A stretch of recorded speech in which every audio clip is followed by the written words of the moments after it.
नमस्कार मित्रों, आज से हम एक नई सीरीज़ की शुरुआत करने जा रहे हैं, एपिसोड नंबर 14, जिसमें हम बात करेंगे भृगु संहिता की। भृगु संहिता अपने आप में एकमात्र ऐसा ग्रंथ जो अलग अलग भावों में अलग अलग राशि में स्थित ग्रहों की व्याख्या करता है, उनके फलादेश की व्याख्या करता है, और जिसमें हम शुरुआत कर रहे हैं मेष लग्न के प्रथम भाव में स्थित सूर्य का फलादेश। सूर्य जब मेष लग्न के प्रथम भाव में स्थित होता है, ये मेष लग्न है जिसमें कि प्रथम भाव में एक नंबर, इस वाले भाव में यदि एक नंबर लिखा देखेंगे तो इट मीन्स कि ये मेष लग्न है। मेष लग्न में जब सूर्य स्थित हो तो क्या फलादेश होंगे, आज हम इसकी चर्चा करने जा रहे हैं। मेष लग्न में सिंह राशि पंचम भाव में पड़ती है, पांचवें भाव में पड़ती है। सिंह राशि का स्वामी सूर्य है। सूर्य पंचम भाव का स्वामी होकर लग्न में स्थित होता है। तो सबसे पहली बात तो ये समझने वाली बात है कि जितने भी कंटेंट्स हैं पंचम भाव के, वो लग्न से रिलेट कर रहे हैं, लग्न में जाके शुभता प्रदान कर रहे हैं। जैसे पंचम भाव के जो कंटेंट्स होते हैं, संतान का भाव है, विद्या का भाव है, बुद्धि का भाव है, पद प्रतिष्ठा का भाव है, मान सम्मान का भाव है, डेजिग्नेशन का भाव है।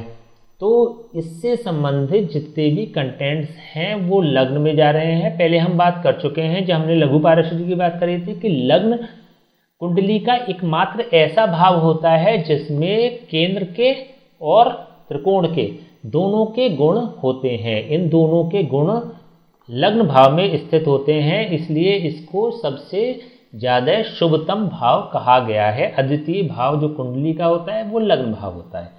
तो इस आधार पे हम ये कह सकते हैं कि जितने भी कंटेंट्स पंचम भाव के हैं वो सभी के सभी शुभता की तरफ जा रहे हैं। मेष राशि मंगल की राशि है, सूर्य और मंगल मित्र हैं। सूर्य का मंगल मित्र है, तो जब ये सूर्य अपने मित्र के भाव में बैठकर उच्च का हो जाता है। देखिए पहले हमने बताया था कि सूर्य यदि कुंडली में 10 अंश का सूर्य होगा तो वो उच्च की स्थिति में होगा। जब ये उच्च का हो जाता है तो ऐसे व्यक्ति विद्वान होते हैं, साहसी होते हैं, स्वस्थ होते हैं, स्वाभिमानी होते हैं, पराक्रमी होते हैं, महत्वाकांक्षी होते हैं, व्यवहार कुशल होते हैं, धैर्य बहुत अच्छा होता है ऐसे लोगों में। सूर्य अग्नि तत्व का ग्रह होता है और मेष राशि भी अग्नि तत्व की राशि होती है। तो इस पूरी लग्न में, लग्न से मतलब ये हो गया कि ये व्यक्ति जो रिप्रेजेंट कर रहा है इसमें अग्नि तत्व की अधिकता अधिक होगी, अग्नि तत्व की अधिकता होगी। धैर्य अधिक होता है, नाराज जल्दी नहीं होते, लेकिन जब ये नाराज होंगे तो विध्वंसकारी इनकी स्थिति हो जाती है। तो प्रथम भाव में जब मेष राशि पे उच्च का होकर सूर्य स्थित होता है तो ऐसे व्यक्तियों का जब क्रोधित होते हैं तो स्वभाव विध्वंसकारी हो जाता है। सूर्य आत्मा का भी कारक है, शक्ति का कारक है, बल का कारक है, प्रभाव का कारक है। तो ऐसे व्यक्तियों में आत्मबल बहुत अच्छा होता है, विल पावर बहुत अच्छी होती है, निडरता होती है, प्रभावशाली व्यक्तित्व होता है, पेशेंस बहुत होता है। जैसे अभी बताया है कि या तो गुस्सा होते नहीं है, लेकिन जब होते हैं तो विध्वंसकारी स्थिति हो जाती है। ऐसे व्यक्ति, क्योंकि सूर्य राजसी ग्रह है, राजसी तत्व इसमें समाहित होते हैं, तो कहीं ना कहीं राजनीति को लेके भी इन लोगों का झुकाव होता है। राजनीतिक पृष्ठभूमि भी हो सकती है और राजनीतिक इंटरेस्ट भी हो सकता है, राजनीतिक लोगों से इनका परिचय भी हो सकता है। तो ऐसे व्यक्ति अगर राजनीति में प्रयास करते हैं तो सफल हो जाते हैं। आक्रामकता की प्रवृत्ति होती है, क्योंकि दोनों ही, मेष राशि भी गर्म राशि है, अग्नि तत्व की राशि है, सूर्य भी अग्नि तत्व का ग्रह है, तो आक्रामकता की प्रवृत्ति हो जाती है, ऑफेंसिव एटीट्यूड हो जाता है। ऑफेंसिव भी डिफेंसिव एटीट्यूड में, इट मीन्स कि अगर कोई इनके अहम पे हमला करता है तो ये विध्वंसकारी हो जाते हैं। पिता का कारक होता है, क्योंकि पिता से ऐसे लोगों के संबंध अच्छे होते हैं।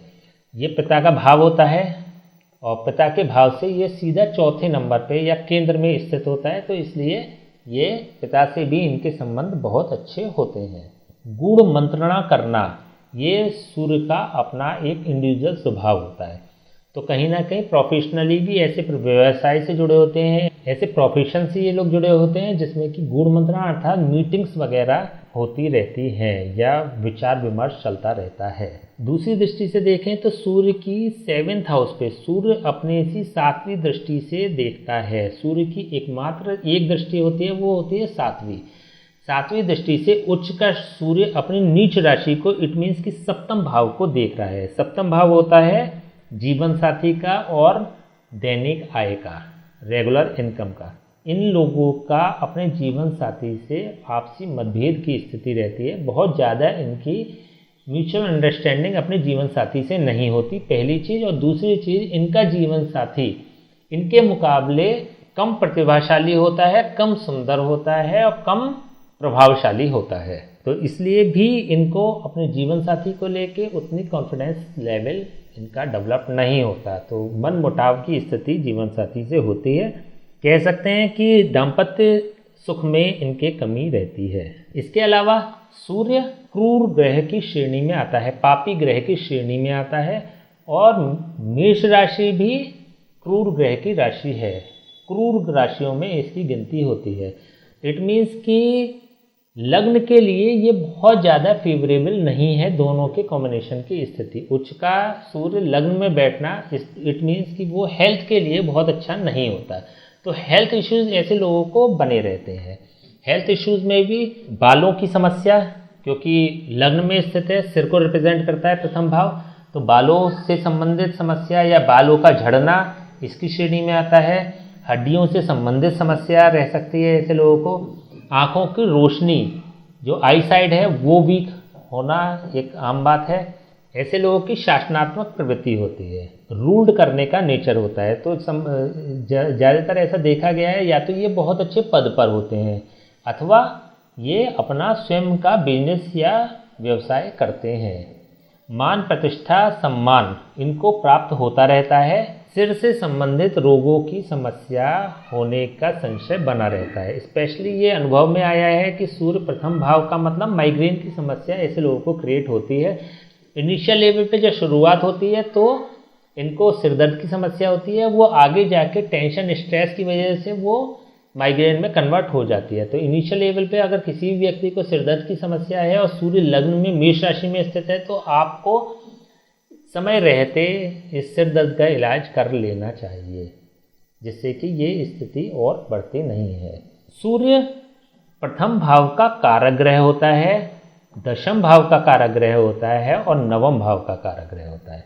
इन तीनों भावों का कारक ग्रह होता है। तो जब भी सूर्य लग्न में होगा या दशम भाव के लिए या नवम भाव के लिए, ये अच्छा नहीं होता है।